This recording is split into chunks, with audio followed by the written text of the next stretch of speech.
perhaps we'll start with the second question. So with minimal budget and a small team, how would you suggest being able to go through the process of sourcing graduates and school leavers? James, let's start with you. I think there are a few kind of key ways to do it. I think if you are wanting to engage with school leavers, then there are lots of different routes. Like everyone in, like if you think of how many people in your businesses are parents, they all probably have a slightly different route into lots of different schools. There are probably numbers of school governors, alumni, people who are regularly talking about these things that you just don't know about. So actually I think one of the first things that I would look at is trying to draw together an internal network of those things that you can tap into. Pretty much like low budget in that respect, you can start to build those relationships. From my experience, and you'll have a far better input than me, schools are kind of crying out for any support and any help on these things. You just need to be able to kind of provide it and help them understand what you're looking for. There are like advertising programs, platforms that you can use in the same way for any kind of roles, but I think the message from a graduate perspective is like the story that you're telling. So it's not just about like, here's an opportunity and we expect you to understand it all. I think there needs to be a more engaging story around it to actually bring these things to life and make it kind of give young people the opportunity to understand what it is that the role they're going to play in it. So this isn't about like what they are going to give to us, what they're actually going to get back from it. So once they go to school leavers, it's fair to say that actually it's hard to get them when they're there, because actually the education piece hasn't happened yet. So Tam, how do you, when you're in a school, how do you ensure that actually the students are fully aware of the type of roles that there are out there? Because I certainly never was, and I guess a lot of the people in the room didn't go to school and think, I'm going to go into talent acquisition. It's it's definitely a challenge. I guess teachers are just super, like, there's a lot of budget cuts in schools and there's not much money in schools, so to spend money on careers education on what job opportunities are out there is a real problem. But also, just especially for young people from low-income backgrounds, there's a lack of their own network.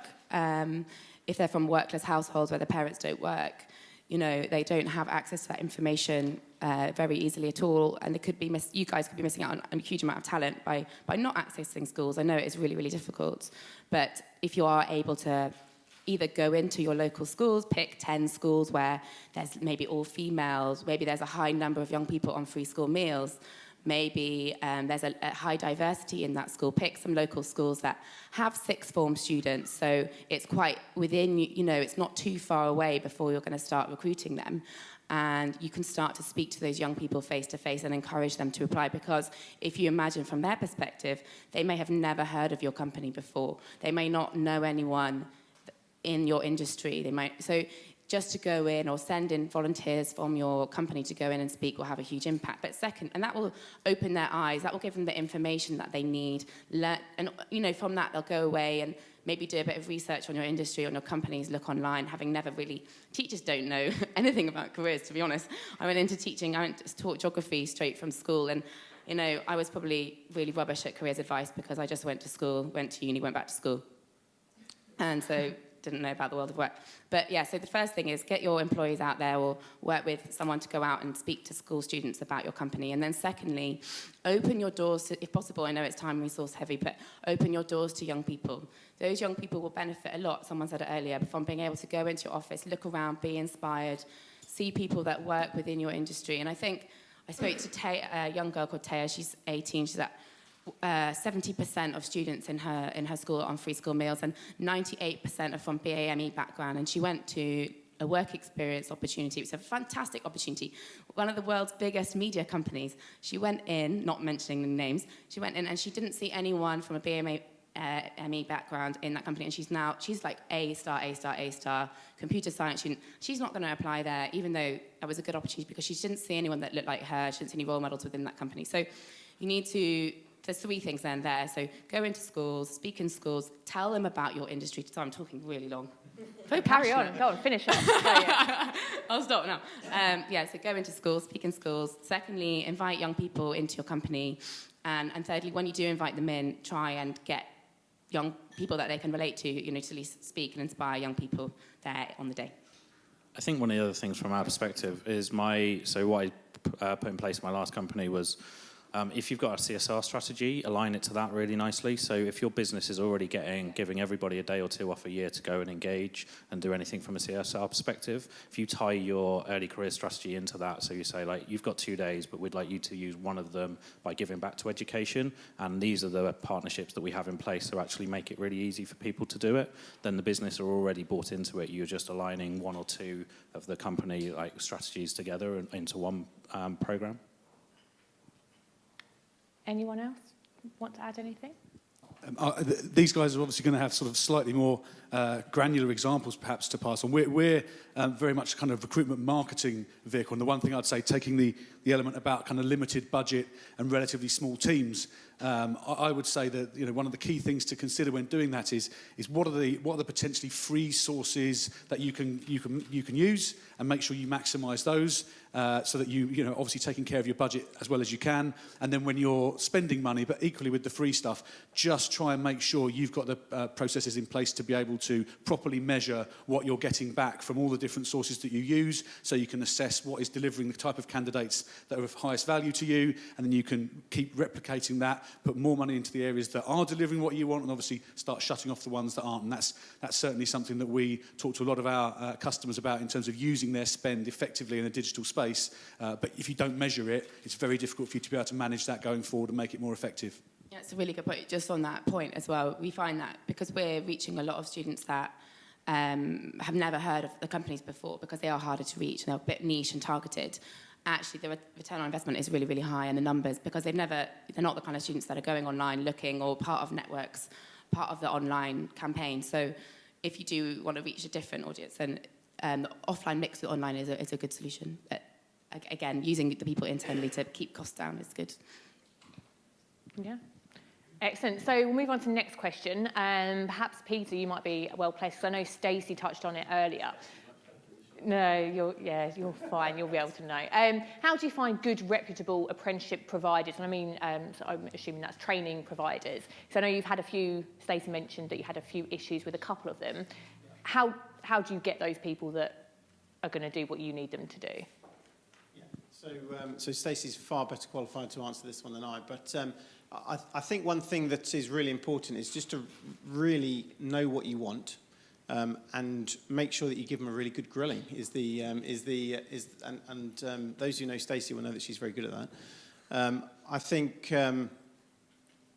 it's also really important to work with the business about what they're looking for. Mm-hmm. And I guess for those of us who are new to apprentices and those of us who are building programs, we need to have a really good look at and almost audit of what's been done in the past. So, for example, for us, we spoke about the fact that a lot of our legacy apprenticeship programs had focused around some of our plants. We've got 5 plants really dispersed around the UK. And some of the schools and colleges that those guys had relationships with were actually really, really valuable. And we really needed to leverage that. But equally, we found people within our business who had been taking a more forward-thinking approach to this. Talking to some universities, for example, and Stacey used the example of Lincoln. So Stacey didn't establish the relationship with Lincoln, someone else did that, but it was Stacey who was really able to refine that and educate the business about really how to leverage the levy and actually work with that university to bespoke something for us. So I think it's really as a partnership with a business, leveraging what you already know, but then also having someone who knows the right questions to ask, like Stacey, who can really refine, I think. Are there any points to watch out for when you're looking for a new training provider? Has anyone got anything that they think of as a... So one of the things that I found is make sure you ask to talk to some of the coaches and the people that are actually going to be delivering the ongoing support. Training providers are like anybody else. You've got people coming in to sell the whole program, and then the people that are actually going to deliver it. And like any other kind of program, they aren't always totally aligned. So my experience is actually the trainers are the ones that have the ongoing pastoral care, and make sure you're comfortable with who that's going to be and are they credible. I'd also go and make sure you go and see the offices of where people are going to be trained, like actually delivering the training, have a look at the modules and the content. And my experience is make sure you are aligning the work that people are going to be doing in their day jobs as closely as they can to the actual apprenticeship program itself. Because if they're not, then you're going to end up with somebody who is scrabbling around to try and meet the criteria, and actually you're going to end up having to do a lot of that work of like getting them to move between teams just to make sure that that's being met. So it's about making sure that they are totally aligned to what you're actually wanting them to do. It's just treating them as any other provider, essentially, whether, Yeah, ATSs absolutely. or... And word of mouth is great. Like everybody who is in this room right now working on an apprenticeship program will probably have a contact and have a conversation with them about who's good in this space. Loads of colleges are coming and kind of producing more things. There are women in tech kind of focused apprenticeship programs like Ada, Lovelace College, Makers are a big one that are focusing on it as well. Like there are people that are specialising in things that you think might sound a bit too niche to be specialised in for the time being. So research and like word of mouth is probably as good as anything. Excellent. So following on from the sort of women in tech and those hard to reach ones, the next one's about STEM, and it's actually directed at you, Tam, but perhaps Zach, you could look at us. Talk to us a little bit, because you run Job Board and Yes. more than that. Yes. So in terms of STEM candidates and roles going, have you got any insights as to... It's a really interesting one at the moment, especially because a lot of the companies we work with are extremely focused on diversifying, especially on a tech side, the talent that they've got in the business. I think it's hard for us as a provider to kind of answer a lot of those questions, though, and I think the problems come and start at school. When you look at women with engineering degrees being 15% of the graduates coming out of university, there's only so much money you can throw at the problem at the kind of the top end, which is where we kind of try and help people out and try and deal with it. I think really, and I'm probably not the best one to answer on it, it's something that has to happen earlier on in the process. It has to be at school level. Yeah. And how do you influence that, which was actually what the original question was, but I thought I'd get you involved there, Zach. Thank you. How, within the school network, and I'm not sure which schools you taught at, but where does STEM sit? Is there a real encouragement within schools to get more sort of females into those roles, or more people generally doing it at university, or is it just teachers end at sixth form and that's it? There's one-off days, workshops, external sort of charities and organisations that are going in and delivering sessions on STEM. Often the school relies on external people coming in for free and doing it because they are so, like, I don't know, the schools, we work with over 250 school partners across the UK, and they're all, budgets are tight, you know, so they don't really invest in it as much as they should. Their kind of focus from when I was a teacher was to get my students A, B grades at A level, then I'd done my job, tick, go home. It wasn't about careers, and it was only when I left teaching and I worked in a youth centre for a year, and I met young people there that had gone to uni, got a degree in sociology or psychology or something, got 2-1, and had got A's and B's at A level, working in underemployed jobs, JD Sports, for example. Not that that's anything bad there, but just on the floor after years and years of years. And in the youth centre, coming back to look for something. They're coming to the youth centre because they want more training, they want advice, they want help, but actually that should have happened much earlier at school, and schools aren't able to provide that at this point, would be the honest truth about it, which is really sad. If companies can invest in education and do more themselves, outreach to their local areas, but also just partnering with schools and being able to send people in, that would really help inspire more young females in particular into STEM. I don't know, does that answer it? I think so. I think it's the tricky one anyway. It's hard, it's hard. Peter, do you do anything within sort of the STEM? 'Cause I know that's your bag. So we've got nearly 200 STEM ambassadors at Schneider, and over the last year and a half, we've made a real effort to try and increase that. All of those STEM ambassadors are linked to their local STEM, I guess, group. So I'm a member of Sussex STEM, for example. But I share the view that I think schools are just not equipped to do this. And frankly, the thing that I find really not cringy, but it's unfortunate, is that all the guys, or a lot of the guys that I see, my personal experience going into schools and promoting STEM, are frankly older gentlemen who are super excited about what they do, maybe have got a bit of extra time on their hands. My strong view is that we need to be smarter about how we market STEM. STEM needs to appeal to people in today's generation who perhaps aspire to work for a consumer brand, right? We've heard from Vodafone today. There's a consumer brand that perhaps young people could get behind if they just understood that it goes beyond the mobile phone in their pocket, right? That there's so much more behind that, and they can work for a great brand. I don't know, like Vodafone. I'm sure there are lots of others in the room. Schneider Electric, for example, where they can have that sort of consumer brand experience and feel proud of who they work for, and work for what they consider to be, an exciting and tech company, but still focus and major in STEM subjects. Yeah.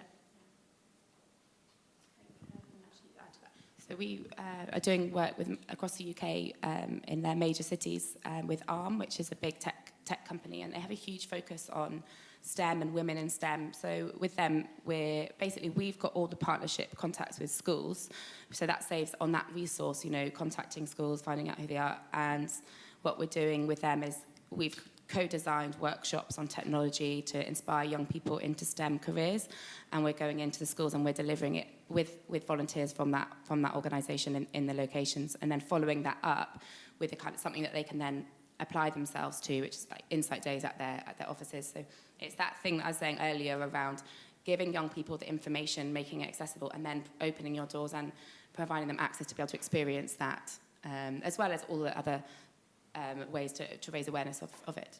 Yeah, definitely. Excellent. And then moving on to the next question, and it's something we haven't touched on today yet, but that leads me nicely into the next presentation with Adam later on today. Do you have any recommendations regarding key features of a positive internship? So I know apprenticeship has been spoken about quite a lot today, but internships is a different model, and I don't know how many people were... I personally think internships are one of the best ways of identifying early talent, especially if you're engaging with first years, second years at university. We've seen people do it really well. We've seen people do it terribly, where they've had them do nothing more than pretty much photocopy all day long, and that's not really a great way of indicating whether you think someone's going to be good to be a lawyer 2 years down the line. Well, it might be, I don't know. And I think it's from the internship side, if you can take people on and you can, a lot of the companies we work with now, like a third to 50% of their graduate hires the year later will come from their internship program. Okay. And because it's a really good way of actually having someone in your office and almost doing like a trial run. Mm-hmm. And then following on from that as well, in terms of like your employer brand, you've also got people who are then going back onto campus that in the next term, and they're fantastic ambassadors for your business as well. I highly recommend internship programs. Yeah. Do you guys do any internships? Yeah, if I could just make a quick comment on that. I echo what Zach said on the fact that these guys need to do meaningful work. I think, in fact, I was speaking to one of my team about this just recently, about how we differentiate our the programs for our interns, or we don't really do so much interns as we do year in industry. That's more how we approach it at Schneider. And I think of a graduate on a grad program for that, we do a 12-month program. It's really about that sort of rich learning and development program for that first 12 months, where they can really get to know the business. But for a year in industry, for us, it needs to be not about a rich development program. It needs to be about some really meaningful work for those guys. And how do we sell that back to our business? Well, actually, done properly, we can make those individuals billable, which means that actually they can pay for themselves. And then, exactly like Zach said, right, this is our credibility, it's our legacy on campus, it's our amplifier on campus. And it's something that we're having to really try hard, frankly, at Schneider to get the headcount to do more of this. But the business case speaks for itself, so watch this space. Excellent. You can come back next year and talk about internships instead. I think the other part with interns is like you've obviously got placement, you've got work experience, and you've got internships, and they're all potentially something slightly different. I think the key theme of like all the answers is essentially how do you build a journey out. So if you take it back to like we want to engage with schools or universities and actually create those partnerships, then the best way to kind of create something for them is to actually bring them into the building, give them meaningful work experience or internships those then become your pipelines for the hires that you make. Those then become your ambassadors. So actually, if you build out the program with a 3 to 5 year plan, then you know that by engaging with certain schools and universities, if you choose the schools and the universities for the right reasons, then you are bringing more diverse talent in. You're getting to actually assess them in a more meaningful way that is adding value, both to you as a business, but actually probably more importantly to them morally, is probably more important that they are getting something out of it. And then you are building this ongoing kind of self-cycle of future talent development for yourself. So actually your small team, you actually don't need to do it because you've got a cohort that does it for you. And like Peter says, everybody will want to go back into their schools and have that same conversation. So it's just a cycle of internships are part of one kind of bigger process that actually I think people need to make sure that they are aligning everything and not just doing it. There's an internship here, there's work experience here, there's graduates there, and we don't really touch anything in between. I think they have to be a joined up, continuous thread. Just briefly, until about 18 months ago, I worked at a place called Rate My Placement. So I'm just digging back a little bit into some things from back then. But I remember going to one particular meeting with a sort of car manufacturer in the Midlands, and they were saying about how the demands of the students now coming in to do a placement for a year have changed dramatically in the last sort of 10, 15 years. So rather than almost turning up and being happy to have the placement for the year and kind of give me what you've got and I'll kind of, beaver away at it, now they're much more demanding from day one. This is what I want to get out of my time here. This is why I've chosen you. This is part of my career. I'm having to spend quite a lot of money to actually be even this far through my degree course. So I think we were talking earlier, I think Neil was talking about the sort of generations and what millennials and Generation Z demand. But I do think those demands have changed. And so I think that puts an emphasis on you as the employer to really try and make sure you're delivering something that the people who are coming into your business for a year can really take something tangible out of, because it's definitely part of the stepping stone for the rest of their career. And if you're lucky, they might come back later. But if not, make sure that they've had a really good experience while they're there, because ultimately they're giving a year of their development to your business. Brilliant. So it seems to be quite a lot on apprenticeships. How do you promote internal apprenticeships? Now, I'm guessing that question means more about your current employees and then upskilling through the apprenticeship levy, whoever the question was. So I'm going to put that to you guys. So how do you promote those using the apprenticeships for current employees that might be 20 years out of university or 20 years out of school, and trying to upskill them into different areas of the business? That was an awkward one. We are doing that exactly that at the moment for delivery. So we are 2 months away from launching a internal management training program, which is essentially a management apprenticeship. And we are going to be pulling together a list of probably about 25 to 30 people who have been highlighted through the performance ratings as a high potential, who are new to management within the last 3 to 6 months, and we want to invest some training in. So we have identified a provider to work with, a company called White Hat. We have got their assessors coming in and their coaches to come in. We are in the middle of actually having conversations with the people that we are nominating to take part in it. So I think it's about making sure you are clear on what the training is that you want to be doing. And I also think back to, I think Stacey's point earlier about the language is actually quite a powerful thing. I think there will be some people internally who are worried or think that they are further ahead in their careers and they probably shouldn't be doing an apprenticeship. So actually we are just going to badge it up as a delivery management training program that is accredited through the CMI, and you get the CMI accreditation attached to it. So we're going to take away the level 3, we're going to take away the apprenticeship term, and everything else is still going to be intact. So it's just about how you badge it up from my perspective, but be clear on what it is that you actually want the training to be delivering. But it's actually in some ways quite easy because you don't have the recruitment aspect of it. So you could probably get this kind of rolled out within 3 to 4 months quite quickly. And stakeholder engagement on those upskilling, have you had any issues with that? Or no, luckily I'm working with the head of L&D who is creating a delivery training program anyway for managers. So it's something that the business just haven't had any support on. So for us, it's we are going to the business to say we want to invest in training, who wants it, and actually it's, from my experience, people want that. The hardest part will then be about how do people make sure they give 20% of their time back to the 20% where they have to make sure they're working on their apprenticeship from a business perspective, that's probably the hardest sell. So make sure you're engaging with the managers of the people who are going to be on that course, as well as those people, to make sure they understand what's going on. I haven't really come back in a year and tell you how that works. Okay. You're invited back. We'll see you next year. Peter, any comments on that, or?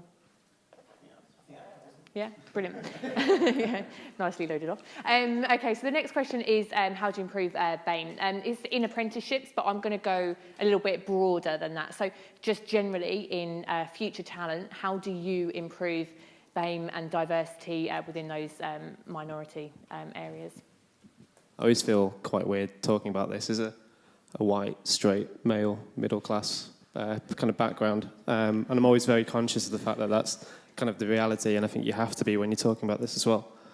I think when any organisation's approaching it, and this is from my experience of talking to companies where you're talking to people at a C-level all the way down to the people who are actually implementing it, I think often organisations can look at their approach to BAME as it's something that they really want to diversify their workforce, and at the boardroom it all sounds great and it all sounds lovely and everyone's got a great idea how they're going to go and do it. And then it kind of trickles down to talent acquisition and HR, and people have small budgets to actually implement it. I think the buy-in is there. I think that a lot of the problems that we're seeing is actually implementing it and giving enough resource behind the idea of what people wanted to do in the first place. Yeah. I think the businesses really need to understand the value of diversity in the workforce, not just the fact that it's a thing that people do these days, but there is a real value to having diversity in the workforce. Diversity of ideas, creativity brings more engagement, better behaviour, stronger customer engagement, more sales, etc., etc. And the fact is that given equal opportunities, there are people from less advantaged backgrounds who will absolutely destroy some of those of us who consider ourselves white middle class in different scenarios, right? And I put myself into that category. So how do we make ourselves more accessible to these kinds of individuals? Well, there's the old answer of, go look in disadvantaged areas and you'll find a more diverse pool of people. But actually, I think it comes back to the conversation that we have on a daily basis at Schneider, which is on this war on like-for-like recruitment. If managers are always looking for people to replace the person who left, who's walked similar paths, done similar education, been in their role for about the same amount of time, worked at the same school, or has been working for competitors, they're going to find the same profile of individual. And the fact is that there are not enough people from the BAME category in many of our technical roles, and so our line managers need to recognise the value of diversity and balance that with value of competency. And like I said, that's a conversation that we're having daily at Schneider, which is really exciting. We're starting to make real progress. I guess the other thing which is perhaps topical here is just to consider the amount of tech that we put into our recruitment process, because it isn't always as accessible to everyone from all backgrounds. And I think we see some of that. Sometimes the tech that we use to to source or to attract or to screen can in fact discriminate against certain groups. Yeah, definitely. I remember I was in a presentation for Women in Tech, and it was a lady called Sarah from Fujitsu, and I'm sure you may have heard the story before, but the automatic sensors on the taps in bathrooms, there was all created by white middle-aged men, no offence, and not middle-aged, just no, okay, whoa, 30. Middle class. Receding hairline, that's a bit. But the sensors only worked on white skin. So a gentleman who was black, I believe, went to use the sensor, and it didn't work because it didn't recognise the skin tone of his hand. And it's just little things like that where you just don't, these white middle-class men didn't think about it, and it was a massive error on their part. So there's loads of anecdotal stories like that to see the benefits. Just on behalf of the middle-aged man then, We actually published a bit of research about 10 days ago, and actually we might forward it to you to send round. We were talking about it on the table here on a similar thing, but it was about gender bias in the language that's used within job adverts, and it was something along the lines of 63% of job adverts have male-leaning language and only 13% female-leaning language, with whatever's left in the middle, 28% or something, kind of being neutral. So, just a quick point really about the fact that these things kind of can go right the way back to what's passing over your desk in the first place, and just trying to make sure that, we were talking about trying to get women into tech and engineering over here, but that can live very much on your desk on day one and what's being sent out in the first place, and you can definitely influence that with a little bit of thought and some appropriate tweaks here and there. Yeah, and Textio is a great, I'm sure loads of you guys have heard of Textio. They analyse the language that you use to make it more sort of gender neutral as well. So if you guys haven't heard of it, yeah.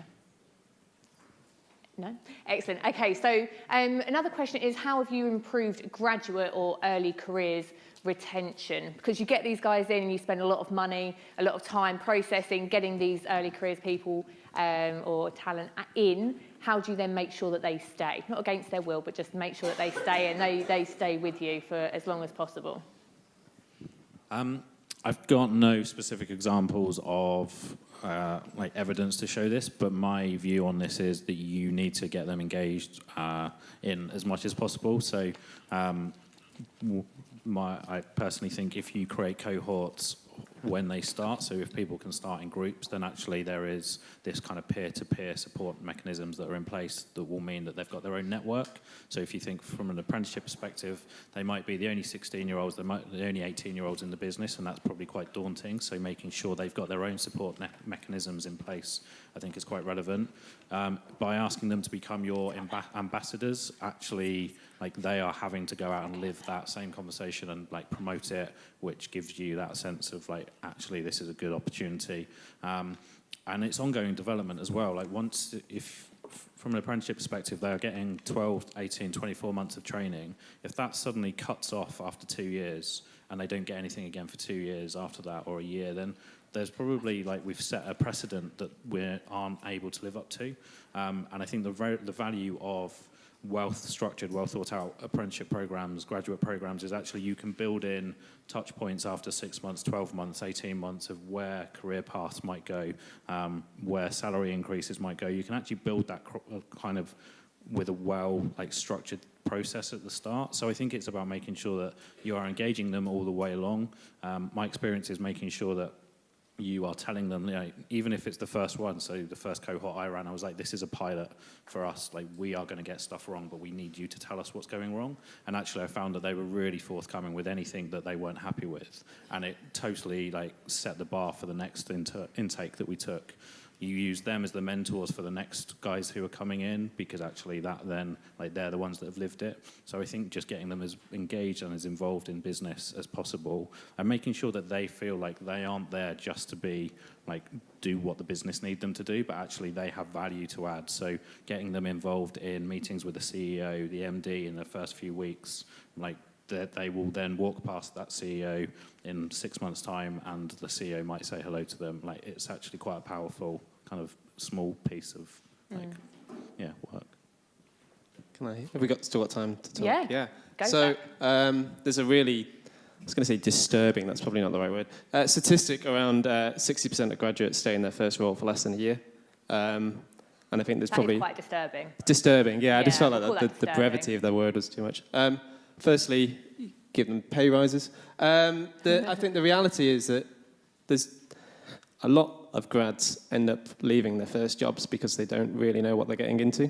And that comes down to the beginning of the attraction piece and trying to communicate, this is what the role is, this is what you'll be doing, and I think sometimes the expectations don't meet reality.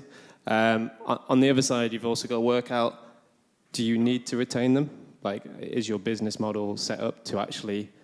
Do you need to retain the graduates coming into your organisation? There are hundreds of large employers who their business models are to bring people in and they leave after 3 years, and that's absolutely that's fine. If the retention is key and you're looking for that future leadership, then it is about, I think we've talked about it was about engaging with them and getting them involved in as many different elements of the business as possible. But it is a fact of, okay, do you need retention of all of them? Yeah. You know, when you hire grads, you're normally you'd hire more people to do a specific role than you would do if they were senior hires. Like, do you need that volume of people in the business? But to retain the right talent is a completely different question. Yeah. Brilliant. Sorry, go. Yeah. Yeah, I mean, I could talk about this for ages, but I'll try not to. But I agree with what's been said. I think for us at Schneider, it's something we've taken really seriously. We do want to retain our grads. We do want to see them go all the way in our business, and our program's set up like that. So how do we hold on to them? We make sure that they have meaningful placements, and along the way, you know, we put a really strong package of care around these guys. So we've got a graduate program manager who's involved in their recruitment and onboarding, and kind of is part of their journey all the way through. They have a placement manager who obviously is there for the duration of the placement, and then for the duration of their 12-month first-year program, they also have a line manager. So they've got 3 managers at any one time who are kind of looking out for these guys, which is really important. At the end of every placement, based on performance, they get a pay rise.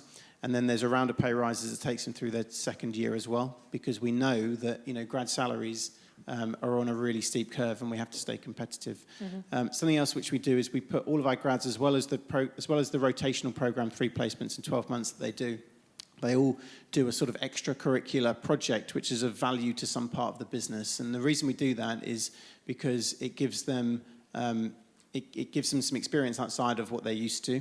It increases their project working skills, which, you know, some come out from uni with really good project skills, some don't. It also enables them to increase their network within the business because they're doing something outside of their sort of comfort zone. And they also have a VP sponsor for their project, and they present their project to the Exco. So it really increases their network within the business as well. And we see that really bearing fruit into sort of years 2, year 3 as they start to develop. I guess the other thing that we do is that for many of the grads, not all, into their sort of by the end of their second year, they may well be line managing a new cohort of grads. So we put a real package around them to make sure that we keep them engaged, keep them developing. Keep them motivated. Our connection has been lost on there. One of the top questions that we've currently got is, do you have any examples of running insight days? If so, what's the content and takeaways?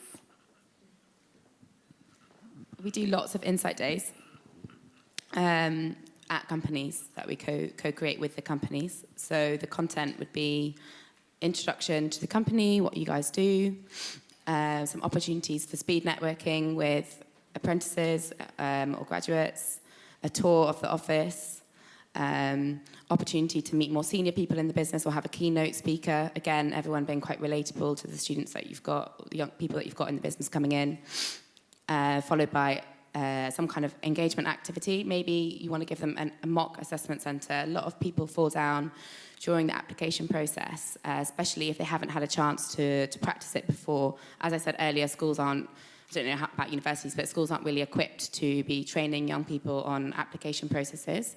So if yours is quite complicated or you do a big assessment centre, it's quite a nice idea to have a mock assessment centre as part of that day.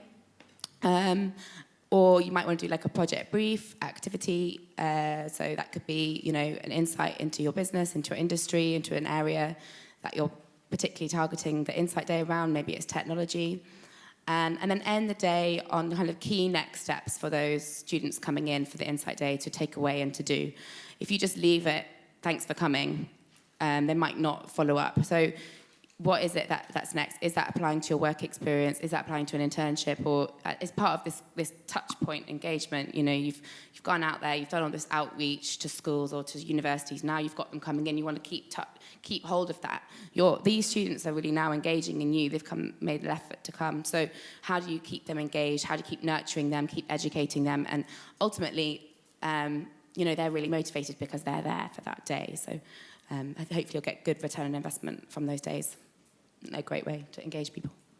Yeah, I totally agree with everything there. And I think the key is kind of to Zach's point really about like graduates, apprentices, they're probably in jobs that they didn't really think they might end up in or they didn't really know that much about. And I think insight days are a brilliant way for young people to get a proper understanding of what your business actually does. So from like a delivery perspective, I would be amazed if people understood the range of opportunities within it and the difference between marketing, SEO, marketing CRM, our rider operations support, our data science teams. So actually, for me, Insight Days are the way that you can identify and show people the different options. So actually, you might have something that is based around like data, something that might be slightly more creative, something that might be tech focused, and hopefully people are walking away from that being like, actually, I was switched off by that, so I'm not going to investigate that anymore, or that sounded really interesting. So I think Insight Days are exactly like the way that we get our business and the breadth